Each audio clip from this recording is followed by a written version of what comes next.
परमेश्वरालाही कर्म आहेत, जशी आत्म्याला कर्म आहेत तशी परमेश्वराला येत. म्हणून तर एखादं देऊळ चांगलं चालतं, एखादं देवळात लोक जातात, एखाद्या देवळात जात नाहीत, असंही असतं. बरोबर. म्हणजे पूर्वी जसं पूर्वीची काही आत्ता उदाहरण देतो की खूप गर्दी अचानक वाढते, तर तेव्हा त्याचं कर्म असतं, त्याच्या आधी त्याच्याकडे कोणी बघत पण नसतं. तर हे प्रत्येकाला कर्म आहे.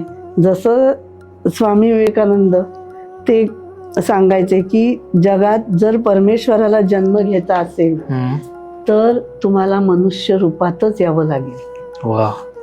त्याच्यामुळे जगातल्या प्रत्येक माणसाला परमेश्वर बनायचा हक्क आहे.